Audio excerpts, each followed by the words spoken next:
look down at the village from high above. It's only a vast expanse of yellow land. It's very bare. You can't get anything you want here. The economy is not developed. I will study hard. When I grow up, I will help to contribute towards the livelihood of the people.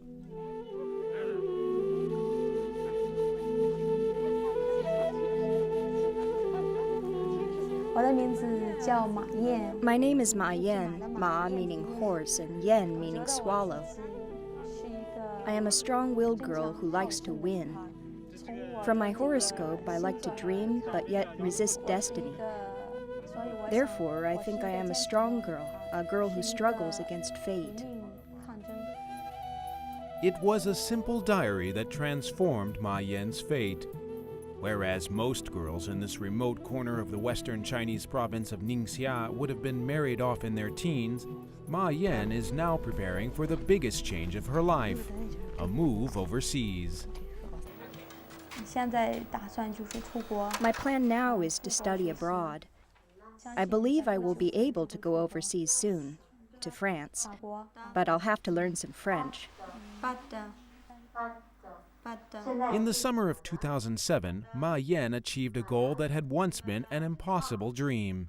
She passed her university entrance exam, becoming one of the first girls from her village eligible for a higher education. But her dreams have grown alongside her success. She is now going to Paris, where she will live with a French family with the aim of soon enrolling in a French university. I hope that life there would be a bit more relaxing and that I can obtain better knowledge and one day return home to serve my country and contribute towards society. As a young girl, Ma Yan kept a record of her day-to-day experiences, not knowing that it would eventually be published in 19 countries and inspire children around the world. Her diary gave outsiders an unprecedented glimpse into the lives of ordinary people in rural China, struggling against drought, poverty, and misfortune to survive. Before Ma Yan's diary was published, I think very few people outside of China knew what Ningxia was. I think very few people outside of China were aware of what was going on in China's countryside. But a first-hand testimony of the daily life of a schoolgirl from the countryside, I think that was the first time that such a story was exposed so clearly to the outside world. When I was in primary 4, students were required to write a diary. At that time, my parents were working out in the fields. The 3 of us, me and my 2 brothers, were left at home. There were lots of chores, so I wrote down all the things I did and all my thoughts inside the diary. I also penned my feelings and how I missed my parents. Actually, it was a place for me to vent my sad feelings. It's freezing today. My brother and I have no more bread. At lunchtime, the comrades are fighting to eat. Only my brother and I were standing there, gritting our teeth. Uncles and aunties, do you know what I hope for? It's that bowl of yellow rice. Have you ever had that feeling of withstanding hunger? I have endured this unbearable suffering before. I thought to myself, when will I no longer endure this hunger in school? The situation at home was very bad at that time. We were very poor. There was a drought. It didn't rain for 3 or 4 years. Our family condition was very, very bad. Ma Yan's home village, Jiangjiashu, stands on a remote landscape where drought is chronic. With unproductive crops, many villagers turn to the back-breaking work of collecting a moss named fa cai, which is a popular delicacy in the prosperous cities of the East. Like the rest of their village, Ma Yan's family members are Hui, a Muslim ethnic minority that lives primarily in the provinces of Ningxia and Shanxi. I understand my parents' pain at that time. My mother was sick. She had gastric problems. It was quite serious. I was sad, but I was even sadder to see my parents because they had to go to faraway places to work in the depths of winter. My heart ached for them. The economic burden on my family was quite heavy because there were 3 children in the family who needed to go to school.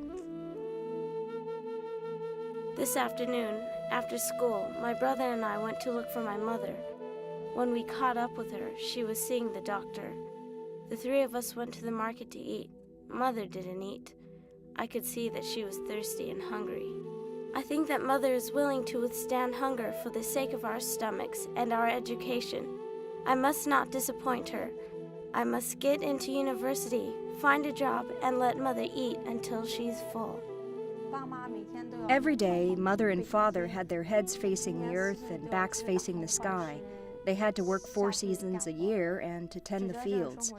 I felt that this kind of life is really difficult. For generations, our family had always been farmers. We had to rely on nature for our livelihood. This kind of life is unstable. We might eat once, and it will only last for that meal. So I wanted to change our fate through education, change our family's way of life. This morning, my 2 brothers went out to cut grass for the donkey while Father was working on the threshing floor. Mother is ill. She stayed in bed. Sister She tells us a story. When we go to pick fa cai, we always have a great time. My 5th uncle's grandmother always sings when she's scything, and she dances. She may be old, they say, but she's got a joyous heart. I don't believe this explanation of the grandmother's character. I believe this woman to be sad and unhappy, because my mother's done the same work. So this grandmother, who's been cutting grass all her life into her old age, who's never had a decent outfit of clothes, who had to earn money to find a good wife for her son, well, now her life is so unenviable that her only joy is dancing. If she doesn't dance now, she'll never have the time to dance at all. Why are we alive? The rich die after having known all kinds of pleasures. It's a happy death. The poor live with tears in their eyes. When they die, their death is painful, and that's the truth of it.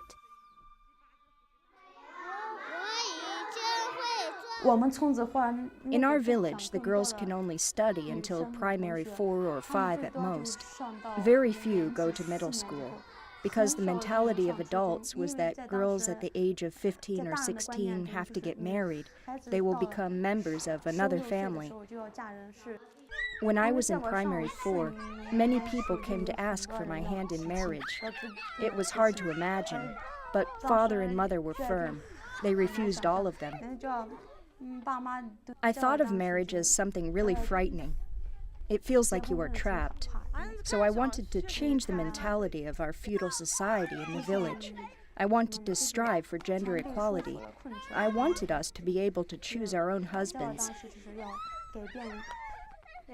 Initially, my reason for sending Ma Yan to school was because I didn't want her to be like me. I only went to primary 1. I didn't get to study anymore after that. So I told myself, no matter what happens, I am going to send my daughter to school. But when she was in primary 5, I couldn't support her anymore. I had exhausted all means trying to get her back to school. So when she was on holiday, I decided to talk to her so she could be prepared for it. For the Children's Day celebration in June that year, I was the host and member of the choir. That was the happiest day of my life because Mother and Father bought me a new set of clothes. The outfit was very pretty. I heard them say that I will have everything new from head to toe. What they wanted to say was that that would be my last Children's Day. Looking at the new clothes she bought me, I could feel that it was going to be my last day at school. I told her, Ma Yan, this is your last time going to school. She asked, why do you say that, Mama? I said, because your father is working outside alone and he can't earn enough money, so I'll have to go out and work too. She looked at me like this and asked, Mama, are you serious? I said, yes. Why is it that my 2 brothers can go to school and not me? Is it because I'm a girl? I said no. She said, Mama, I don't understand this. I said, when you get married and have a family and children, you will understand why I don't allow you to go to school. She stopped eating and cried. I walked out. I was sad after knowing that it was going to be my last day in school, so I decided to give Mother my diary and the letter.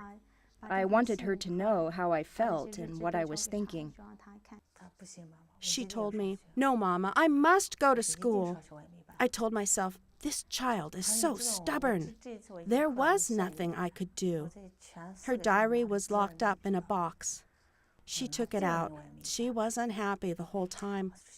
She said, "Mama, take a look at my diary." "But I am illiterate. How do I know what is written inside your diary? I can't read." She left it in the drawer. So I got my youngest son to read it to me. You can't live without knowledge nowadays. Even peasants need knowledge to farm. Without knowledge, the crops would produce no harvest. I came home to work on the farm to support my brother's education. When I think of the children's laughter in school, I really want to go back to study. How I really want to study, but my family has no money. I want to go to school. Mother, I don't want to go home. How wonderful it would be if I could always stay in school. I finally understood. I walked outside. I felt really sad, but there was nothing I could do. We still needed food and clothing, and I hadn't slept. She wanted to go to school.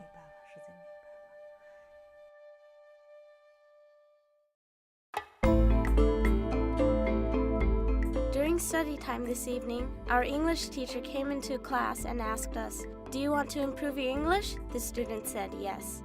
Teacher said, "If you want to improve your English, then each of you should take out 1 yuan to help buy a tape recorder, so you can learn on your own during evening study time. If you have financial difficulty, there is no need to pay the money. Some families really have a difficult time. They can't even afford to pay for their children's school fees." I think of that time in my 3rd year of primary school when I had no money to buy books. Mother, along with a few aunties that I know, took a ride out to gather some facai and helped me acquire my books after a few months. Here, I would like to tell all the children out there something honestly from the bottom of my heart. My mother's care for her children is without boundaries. She is willing to do anything for her children. Here, I would like to say, Mother, you are the greatest. I love you. I love your spirit. You are so strong, so pure, so worthy of your daughter to learn from you. You are always the greatest in my heart. 2 days later, the French journalist Pierre Hasky came to the village for the first time. That was the first time we met a foreigner. I was hungry and was very emotional when I heard that there were people from Beijing and their foreign friends in the village. Pierre's translator asked me how old my children were.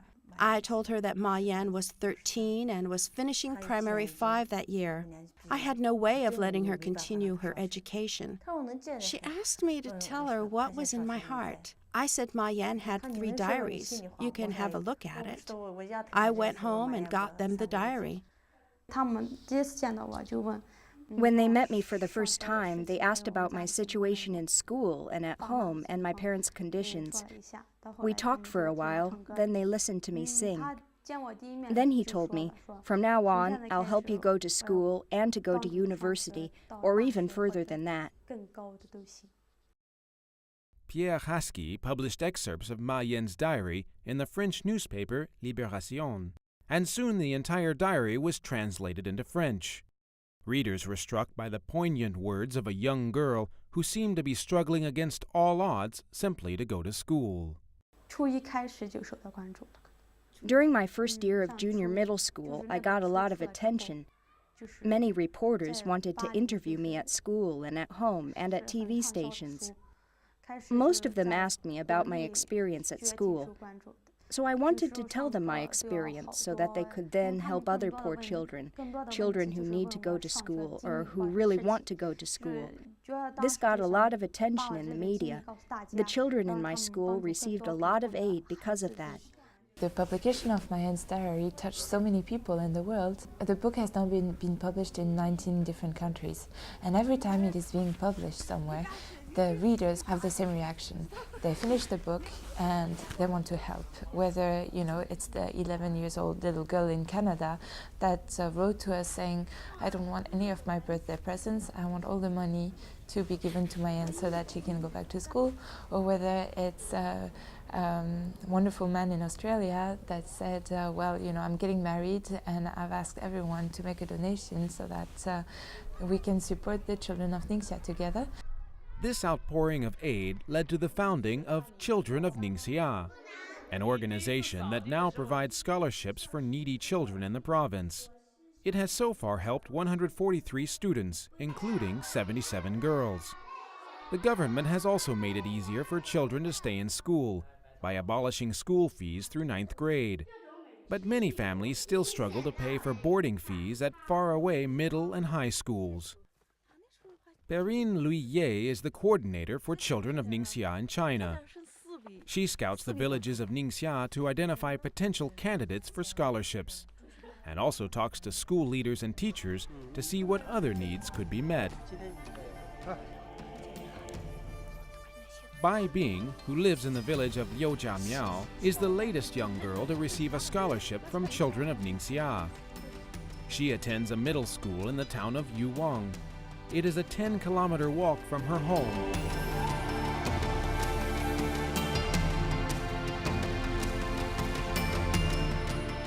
She usually stays at the school during the week, making the journey home only at the weekend.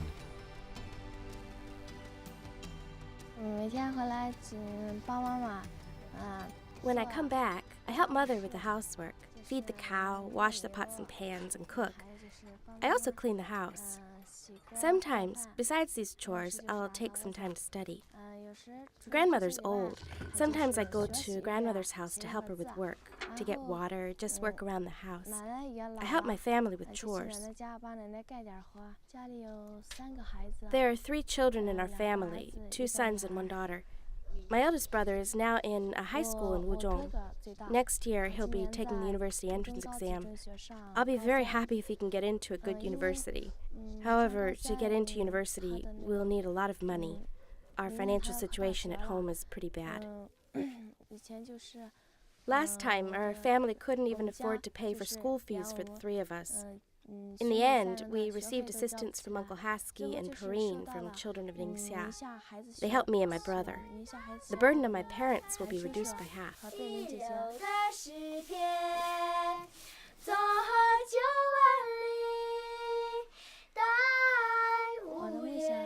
My dream is to become a singer, a star. When my dream comes true, I'll help all children who love singing like me and those in poor financial conditions to realize their dreams.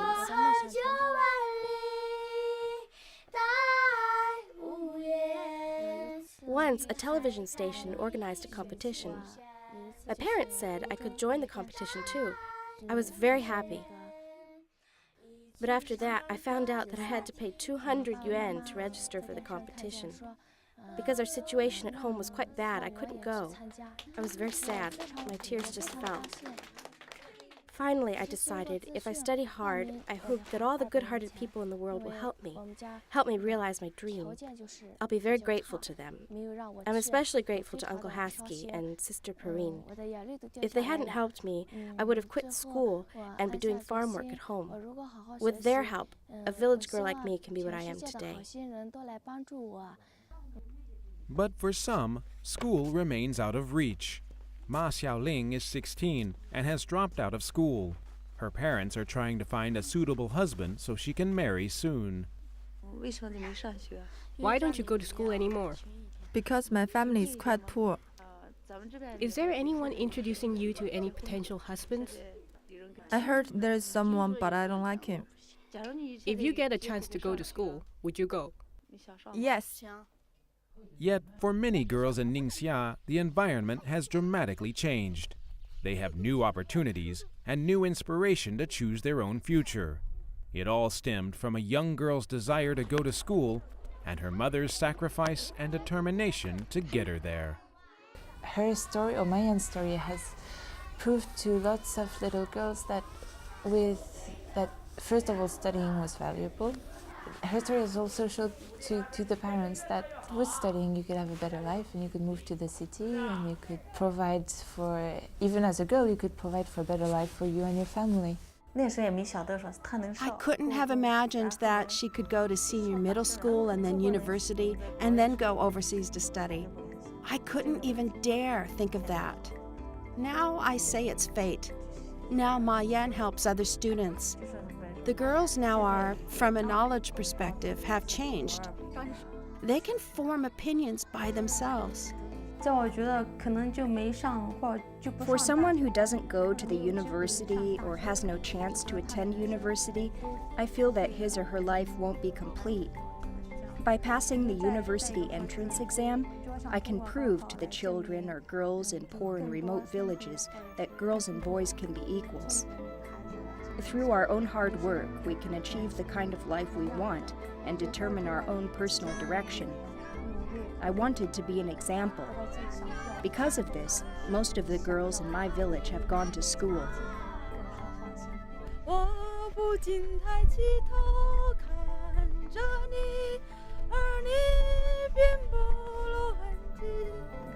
I hope that the children from remote places can slowly make their way out one by one, to strive towards their goals and develop themselves, and move forward in their lives. 我要去学校。